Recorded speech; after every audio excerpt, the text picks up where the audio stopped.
Ayan mga idol, mga idol. Luto na po yung aking turon na paninda. Napakasarap nito idol, malinamnam kasi talagang lutong-luto yung wrapper.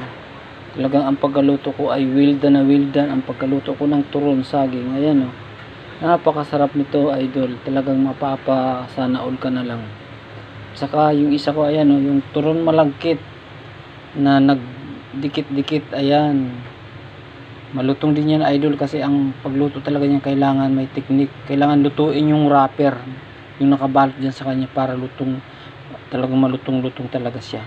Kasi pag yung iba kasi pag niluto, hindi masyado luto yung wrapper, medyo puti pa. Kaya ang ginawa ko, niluto ko muna yung wrapper bago ko nilagay yung asukal. Kaya ayan oh, ang sarap. Ayan ang dalawa.